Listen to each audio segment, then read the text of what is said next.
بسم اللہ الرحمن الرحیم۔ السلام علیکم ورحمۃ اللہ۔ امید کرتا ہوں آپ سب خیریت سے ہوں گے۔ میں ہوں کاشف محمود اور آپ دیکھ رہے ہیں آسان وظیفہ آفیشیل۔ اور آج کی ویڈیو میں آپ کو سورہ یاسین کا ایسا مجرب عمل بتانے جا رہا ہوں جس کو کرنے کے بعد آپ دعا کے لیے ہاتھ اٹھا لیجئے۔ جو بھی آپ عمل کریں گے، جو بھی آپ دعا کریں گے، انشاءاللہ آپ کی وہ دعا قبول ہوگی اور آپ کا وہ مسئلہ بھی حل ہو جائے گا انشاءاللہ۔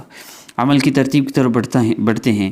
اللہ رب العزت سے دعا ہے جو بندہ بھی اس عمل کو کرے، اللہ پاک اس کی ہر مشکل پریشانی مصیبت کو دور فرما دیں اور اپنی اللہ رب العزت اس کو راحت، عزت، عافیت اور نعمتوں والی، برکتوں والی زندگی عطا فرمائے۔ سب سے پہلے اس عمل کی ہدایات میں آپ نے نماز کی پابندی کرنی ہے اور گناہوں سے اپنے آپ کو 100% بچانا ہے۔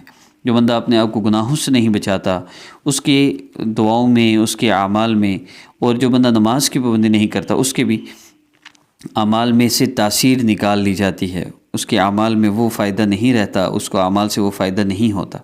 اس لیے گناہوں سے بھی اپنے آپ کو بچانا ہے، نماز کی بھی پابندی کرنی ہے، اور اس کے بعد پھر تلاوت کا اہتمام۔ روزانہ 1 سپارہ لازمی قرآن پاک کی تلاوت کریں۔ دنیا میں ہم آئے ہی آخرت کے لیے ہیں، تو آخرت کی تیاری کچھ نہ کچھ تو ہونی چاہیے۔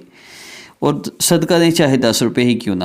اللہ رب العزت کی یاد میں دل کا سکون ہے اور اللہ رب العزت کا ذکر اصل ہے، اور ذکر کے لیے قرآن پاک سے بہتر اور کیا ہو سکتا ہے۔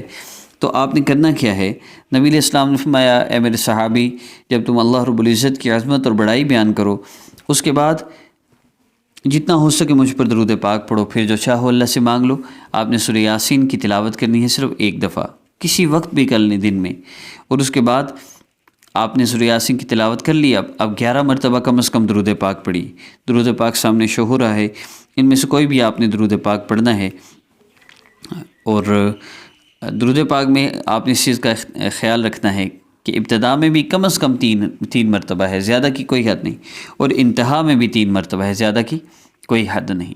آپ نے لازمی درود پاک کا اہتمام کرنا ہے، اور جب درود پاک پڑھ لیں اس کے بعد اپنے مسئلے کے لیے، اپنی حاجت کے لیے، اپنی مشکل پریشانی کے لیے دعا کر لیجئے۔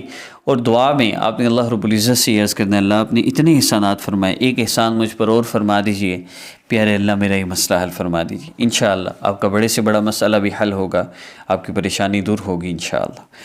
اور آخر میں جب آپ دعا کر لیں تو پھر آخر میں بھی 3 مرتبہ درود پاک لازمی پڑھیے گا، انشاءاللہ بڑے سے بڑا مسئلہ بھی حل ہوگا۔